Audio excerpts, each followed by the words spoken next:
All right, good evening, everyone. Welcome to Friday Night Likes. This is the West Ham game show where our guests compete for likes. One of these guys, big thumbs up to everybody. We've got Tex, Charlie Boy, and Ryan in the house tonight. They're going to be bringing you some interesting, beautiful West Ham-centric observations. Let's go around and do introductions. Who are you? Where are you? What are you drinking? And how can we reach you on social media? Tex, let's start with you.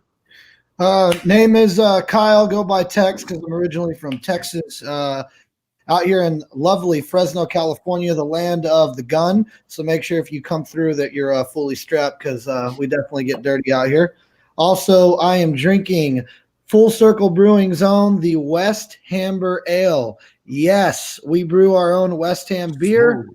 So if you ever want any, even though it's illegal to ship, I may know some people in the dirty bowels of Fresno to get it to you. So make sure you hit us on Facebook, Twitter, all at Fresno Irons. This is all above board stuff. I can't wait to see it on the East Coast. Charlie Boy, Brooklyn, you already know. You better have a pass when you cross the bridge, baby. Drinking Jameson like a gentleman. And I'm here for the business, boys. Charlie's here is going to light us up tonight. Ryan, good evening. I'm not as interesting as these two, I guess. I'm drinking Vikings Blood. It's a mead. I don't know if you've had it. It's delicious.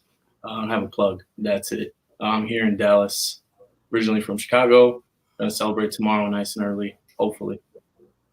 I don't think you need a plug when you're drinking Vikings Blood, man. That is pretty extreme, and I enjoy the horn. Yeah. That came across wrong, but I enjoy the horn that you're drinking out of as well. I don't know. It is mead.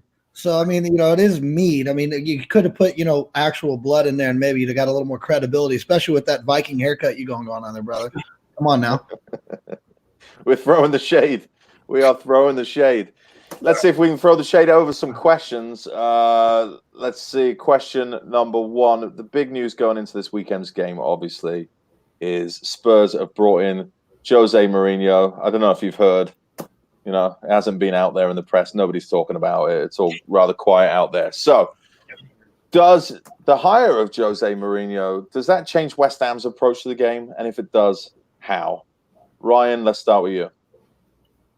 Honestly, right now, we need to be focusing on ourselves. I think any West Ham fan can tell you right now that we're in dire straits with our tactics, and Pellegrini's got to figure it out. Mourinho is coming off a pretty bad stint there at United. What he was going through was pretty shitty, so I'm sure he's going to be dying for a victory in the first game. It's a big rivalry. He's going to know he's got to bring everything, but really we got to focus on our own tactics. And if we start focusing on what this guy's going to bring to the table only, obviously it plays a role, but we have to come as one squad and play our game because we have the players to do it. But if we don't focus on what we need to do, if we focus on the new manager at the other club, we're going to see a bad result, I think. That's beautiful and a moving tribute to team unity. Charlie. No matter who we playing, we got to change something. So, they're coming in there with the new coach. He's going to, he likes defense. He likes to play back. So I think we should go for it. That might be our opportunity where we don't have to play defense as tough as soon as the game starts. We got to change something, whether we're playing whoever, and we've been doing the same old. I wouldn't call it bad blood, but Pellegrini and Mourinho, they're not the best of friends. He said they're not enemies, but I definitely think he'd like to show them up because he believes in scoring going forward. And Mourinho believes in staying back, loading up the box. So maybe he wants to prove his way of football. Plus, Antonio's coming back, so maybe we could, shoot down the pitch. So that's what I'm looking for. Yeah, I think we're all looking forward to Antonio coming back. Tex, what are your thoughts? How does this affect West Ham's approach to the game, or should it affect West Ham's approach to the game? All right, first and foremost, I'm going to say this.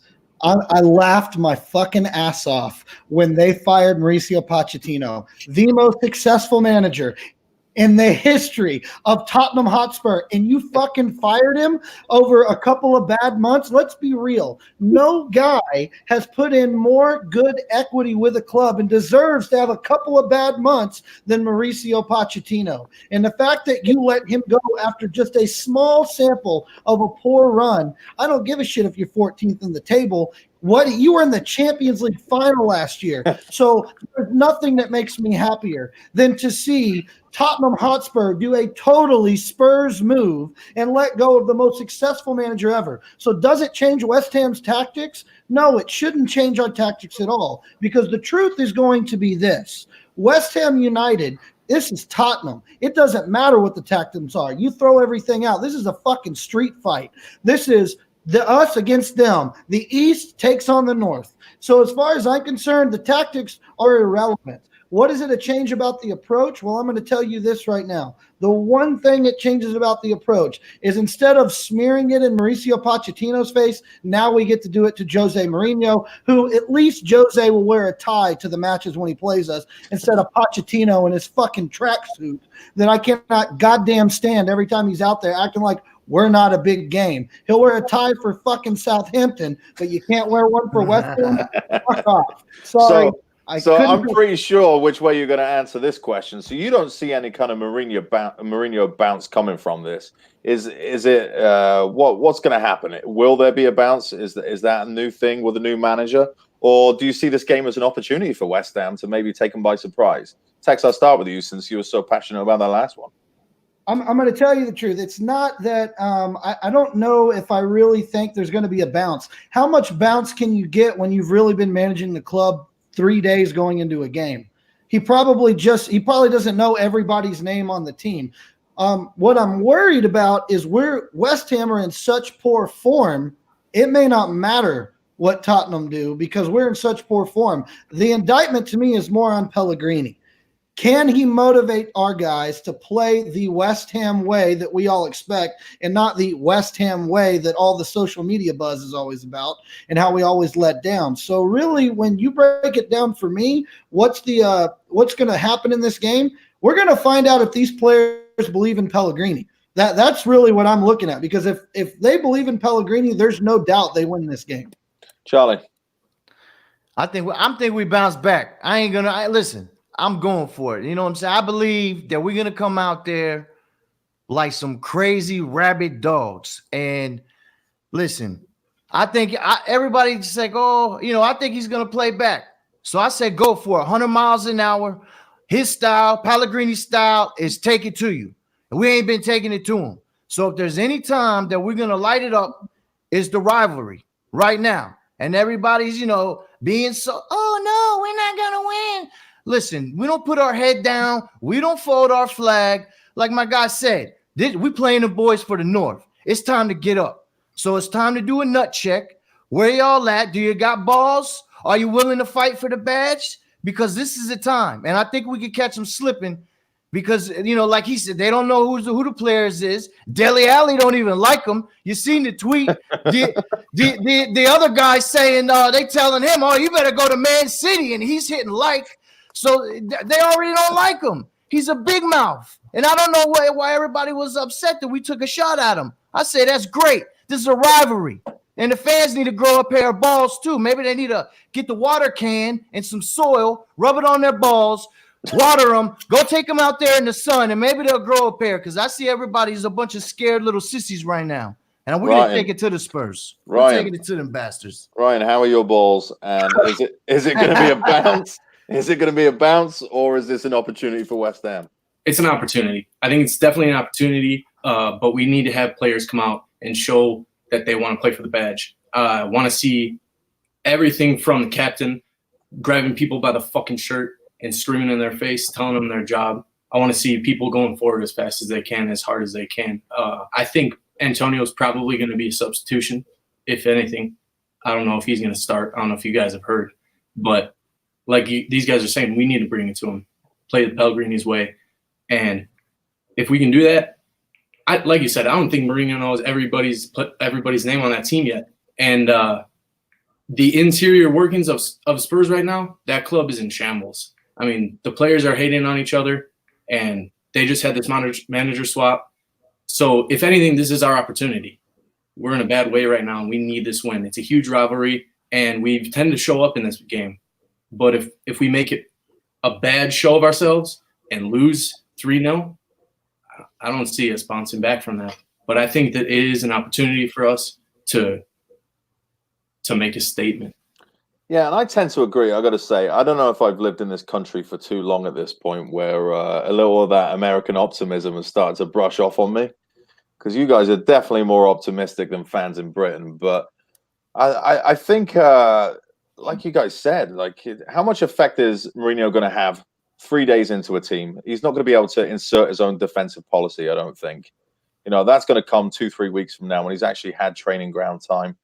And even if he does, you know, hopefully, at least hopefully for us, that whatever system he's trying to implement is just going to cause fucking confusion amongst the Spurs players for at least the first week to 2 weeks. We've definitely seen manager bounces before. I think they're out there. I think it's a real thing in the short term, but not really in the long term. So I hope we're catching them at the right time. I hope there's some confusion there. But turning back to West Ham and our manager woes, if you will. I mean, people have started to be a little bit unsure about Pellegrini. A lot of them calling for Pellegrini to be out, to be quite frank. And we've looked now at our North London rival Spurs and the way they've gone about business. They went into a 2-week international break and they've turned around, got rid of a manager, employed another one. Is that something West Ham should have done in this last break, do you think? Should we have handled our manager's situation the same way as Spurs did? And maybe line somebody up to take over now before the January transfer window and also in that international break? Charlie, I'll start with you. I wanted him out, and I still do, but I don't want in the middle of the season because just like you said, their team's in disarray. He can't on the other side, Mourinho can't insert his stuff in a week. You know what I'm saying? So I say we just ride out at the end of the season. If you want to sack them then, where we can start fresh, and that way the guys have a clean slate, they could all be together, because you could bring in whoever you want to bring in right now. It's going to take them 4 or 5 weeks to put his system in and to get the guys gelling. So as much as I'd want to see him go, the middle of the season is not really the way to do it. And the fact that I think how they did Pochettino was dirty in the middle of the season. So I'm going to kind of ease my brakes off a little bit and give him a pass. Let's ride it out. It's rivalry time. It's time to stand behind the guys. You know, the optimism, it's not really that. It's more of it's a rivalry, and I ain't backing down. Where I'm from, you don't back down. Even if you was going to lose, you fight. Because, if you don't fight and you get, you run, you can't never walk through the neighborhood again. So what, we're not going to walk through the neighborhood? I say, let's go for it. Fuck them guys. Oh, Charlie, I love you, man. Life. But I agree. Fuck them guys. Ryan. No, I think if you look at just what Sullivan, Brady, they would never do it in the first place because of his contract stipulations. Also, this would not have been the right time, like Charlie said. It takes time for systems to start meshing, and when you have a move like that in the circumstances that we're under, I can only see that going in a bad direction because I think we have a lot of players on West Ham that have immense talent. They don't have that mental intelligence to get these kinds of game plans immediately and start meshing with one another. You always hear about them arguing in the dressing room, and especially the way that things have been lately with Pellegrini. I think he can turn it around. I think he's proven manager, but I guess we'll see. So my answer is no. I would not handle the situation like Tottenham. I respect that. Tex. I'm just gonna tell you guys, pump the fucking brakes, trust the process a little bit. We're in year 2 of Pellegrini. He's got a 4-year deal. I never expect to see major jump from the team until year 3. We're not even to year 3. I understand the frustration right now. I get it, but I'm an American, so I judge everything off American style football in the NFL and college football. And in a college program, when you bring in a brand new coach, You don't really see the fruits of his program till year 3. So I think we have to trust the process. However, I am going to say that the excuse, like I think our players are smart enough to get the game plan, but there's clearly something wrong with Pellegrini and his motivational tactics to get these teams up and ready to play. Too often do we come out flat. Too often are we conceding early goals. Too often does it look like we are. I said this in a rant the other day, and I'm gonna tell you guys if you didn't hear it. But watching West Ham play is like accidentally watching in on your parents having sex. You freeze.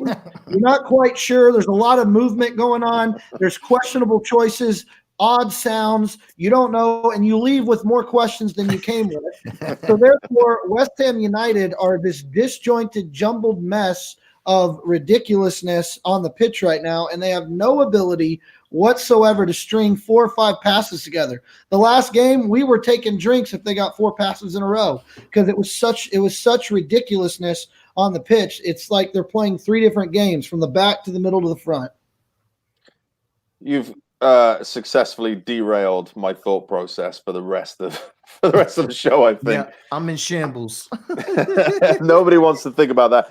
But you're right. I mean, it's been pretty terrible to watch. But I'm with you. I am a staunch Pellegrini fan. I think he doesn't become shit overnight. He's got a proven record of success, and I think we need a little more time. Now, how much time everybody wants to give him, that's probably varies by fan. We've spoken enough about Tottenham. Let's go on to another comedy, and that is, what is the best comedy film of all time and why? I'm very interested in these answers. Tex, we'll start with you. I think I'm going to go with Titanic. Number 1. I'm going to go with Titanic because we all know that's a bullshit story where the rich girl falls in love with the poor guy. So that's pretty comical for me. Fair enough, Charlie. When I read this question, I'm like, man, this is gonna take me forever to think about this, but it's got to be a Richard Pryor because he's the GOAT. He's the greatest comic, right? So it has to be a Richard Pryor movie. So I was like, well, what do we got? Stir Crazy with my man Wilder. And because the scene where they're walking into the prison and he's like, hey man, you gotta get bad, man. You gotta get bad. If you ain't bad, they'll fuck you. So Wilder, he's getting all bad and shit, and they're walking the cell and he's like, we don't take no shit. We don't take no shit. And Gene's like, yeah, no shit, Rick. I'm like, oh man, that's my scene. You know what I'm saying? I love that movie. It's either that one or The Wash. Because George Carlin's also in the movie with Richard Pryor. So legends. If it's a comedy movie, it's got to have a badass comic, right? Charlie, what about Superman 3, the greatest Richard Pryor film of all time? Ryan, where are you at on this one? Yeah. Here's the thing. I think there's different kinds of comedies. There's different levels of comedies. I think there's some comedies that are highly quotable. You have movies like Step Brothers, which is very funny. There's a lot of fun quotes. But then you have movies like The Blues Brothers or Clerks. And those movies are pure comic genius. So I think I have different answers depending on like the category of comedy. I think there are different kinds of categories of comedies. It's not like a cut and dry answer for me. So I would say like Happy Gilmore, Clerks, Blues Brothers. Those are all reputable choices, I got to say.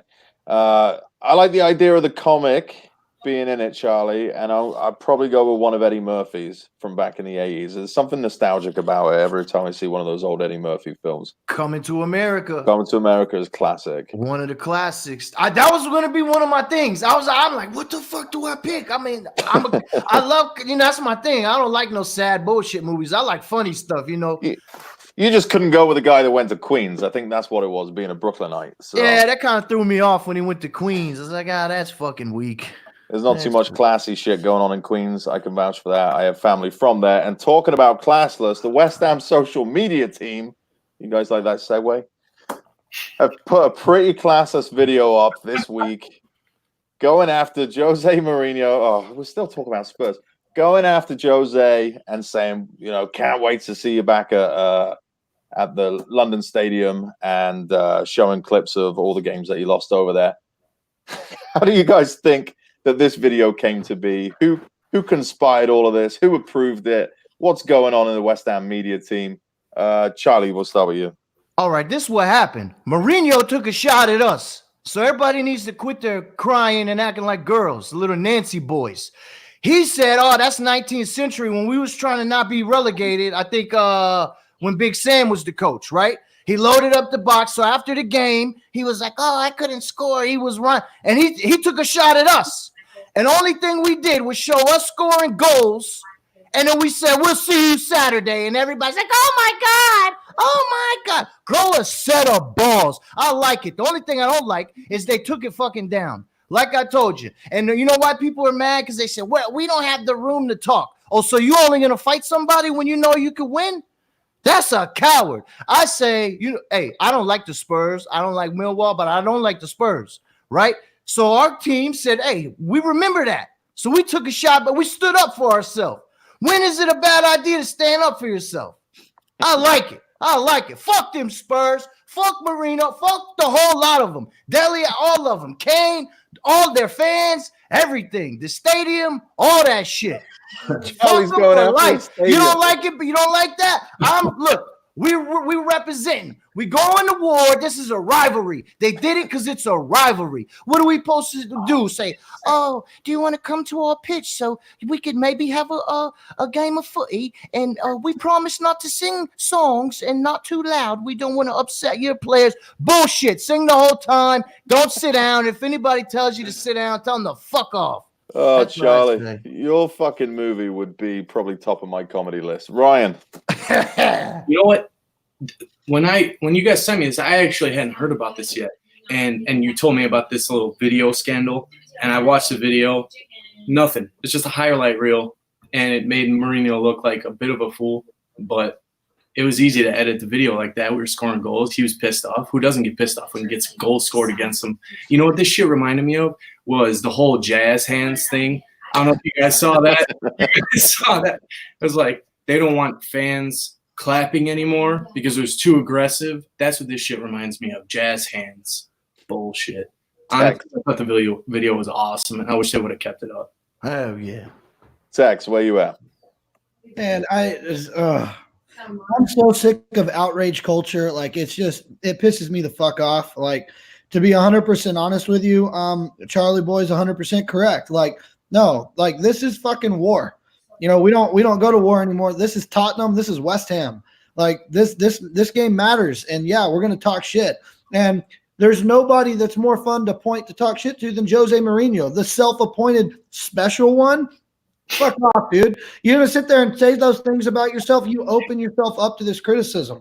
Like, it's going to happen. And you know what's funny is that Jose Mourinho, the last time we saw his ass, we put 3 past him. So as far as I'm concerned, we have a right to talk. And not only do we have a right to talk, he's got to take it from us because right now we're up on him. And that's my whole point is you're going to sit there and call yourself the special one. And let's remember that Jose Mourinho is living in the goddamn past. How many times at press conferences is he telling everybody, oh, put some respect on my name? How many league titles I won? How many times? But dude, you know what, dude? You opened yourself up to this. You want to fuck with the old knees and West Ham United? Then guess what? We're going to come full throttle at your ass. Like, that's who we are. Like, everybody knows West Ham, you may win the match, but we're going to win the fight. I think some of the, I don't know. I'd be interested to see if there was different opinions from British fans over American fans. I think American fans are a lot less concerned about shoving it down somebody's throat a little bit. I gotta say, I think over here we're just more like, you know what? Fuck off. There you go. We're gonna play this. We're gonna hang our dicks out, and you can take a good look at them. That's just how it is over here. I don't know what it is about the culture over here, but no, my cousins across the pond are like that right now. They ain't with no weak stuff. If you tell them to sit, you ain't telling my people to sit down from over there. You're not excuse me, sit down. I promise you're not telling them to sit down. In the South Bank where we used to go, there wasn't no sitting down. Sit down, be quiet. Nah, nope. Get slapped right in the haircut. Oh man. Well, listen, I had a couple of other questions about this weekend, but I'm kind of sick of talking about this weekend already, to be honest. I don't want to. Mourinho's been done and redone, and we've got about 5 minutes left. So let me skip a couple of questions here, and we'll bring up some ancient history. So Which transfer from Germany has had a bigger impact on the club, do you guys think? Sebastian Haller or the World War II era bomb that was recently found outside the stadium? Ryan. Oh my God, that's a tough question. I mean, I think Haller is still very dangerous, and everybody knows how skilled he is. So I'm gonna go with Haller because I know we haven't seen all that he has to bring, but we have seen those glimpses of his brilliance and the level of skill he possesses.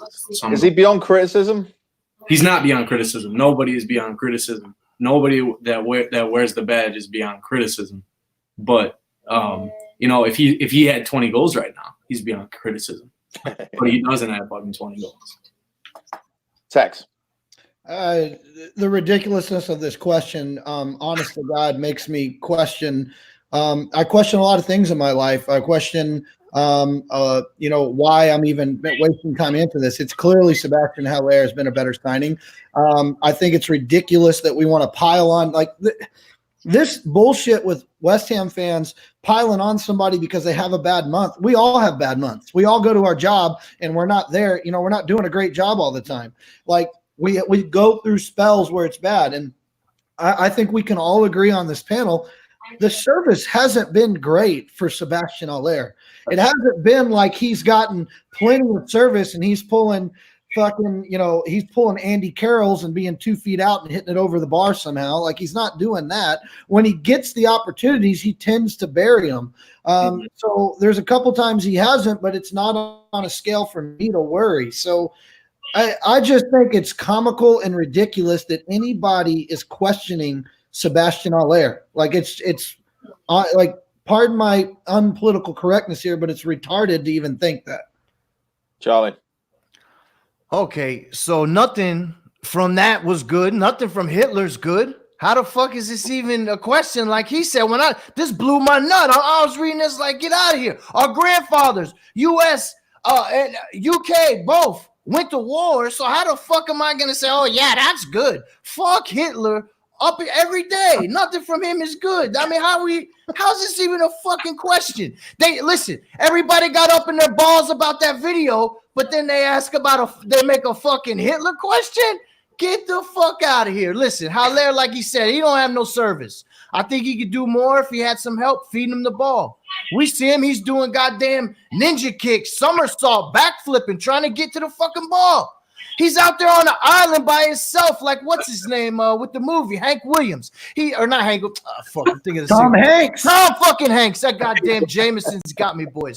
Yeah, he's Tom Hanks on the fucking island, right? And the boat's going by, and the bitch on the boat's like, ha ha. And he's like, what? What's happening? You know what I'm saying? He's stuck on the island by himself. So it's serviceable. Anything, fuck Hitler and fuck that whole thing, because our guys fought against that shit to keep us free. So that's just a nutty ass question you asked me. Yeah, that was only thing I heard worse than only thing you hate more than the Spurs is Hitler, right? I mean, he's up there with the fucking devil. They're like this, Hitler, devil. The question wasn't whether or not it was good. The question was about the impact that it's had. That bomb is apparently cancelled an Arsenal game already. Whatever. Impact, nothing. They had no fucking impact. We ain't worried about that. We wasn't scared of that bastard then. We ain't scared of it now. Fuck that bomb. We ain't scared of no fucking bombs. Let's move on. We got one great question from Irish Tommy on Twitter that we will end the show with. And before I get into that, I got to say, I think there's about 2 points that separate everybody right now. So this will definitely be the decider. Last question of the night. Should we play with 3 centre-backs tomorrow, given that Roberto looks set to start in goal again and could use extra protection? So first of all, I guess, will 3 centre-backs make sure that we have extra protection, and what would that do for our system? Is that something we should be looking at? And let's start with Tex. He's not going to play 3 centre-backs. Does it make a difference as he does? Honestly, with the poor form of our centre-backs, I don't think it really matters. I think our center backs have to learn to play as a pairing. Diop has been not great lately. Ogbonna, who I was not a fan of, has been playing well. I think you trust the process. You stay with what you've got.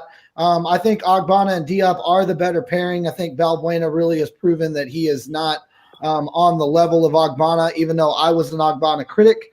So he's not going to play 3 center backs one, so it's kind of a little bit of a ridiculous question. But if he did play 3 center backs, I'm not positive it makes much of a difference just because we've been so poor in the back. Ryan. I think kind of to tie in what we were going with earlier, that we need to play an offensively aggressive game. So I don't think we should play 3 center backs. I think that we need to bring the game to them, and we need to score early. And I don't think we do that by playing more defense. That's about all I got to say. So, Charlie. Well, if you put 3 in the back, that'd be switching it the first time we're going to do it. So I don't think that would gel right away. I do like that idea, but I don't like it this week. I'd like 2 or 3 weeks to kind of mesh it together if you're going to switch it up. I would like 3 in the back, but Balbuena, let's face it, he's got 2 left feet at the moment. He ain't been good. So if we're going to put him in there, that's going to cause more confusion. And Roberto's having a hard enough time. You add some new shit to it.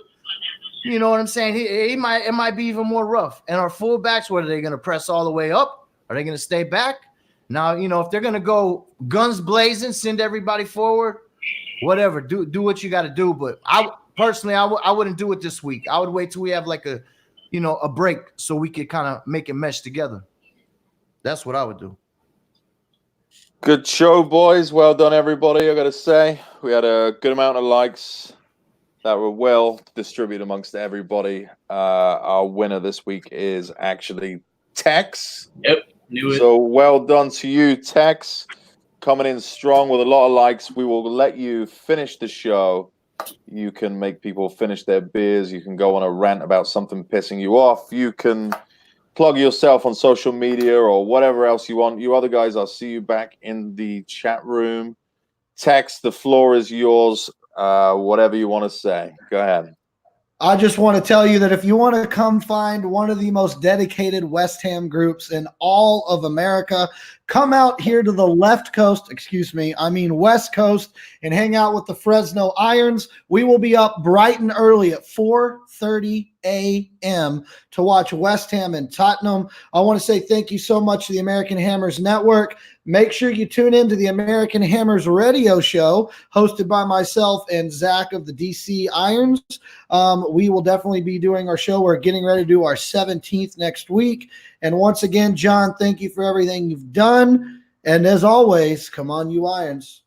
Come on, you Irons. Thank you, Tex. Thank you, everybody in the chat room. Thank you, all of our guests tonight. As always, this is always a great time and cheers me up on a Friday, especially before going into the shit show that normally is a Saturday. So, with that being said, come on, you Irons. I think we've got a good shot tomorrow, and hopefully, like these boys said, we'll come out all guns blazing.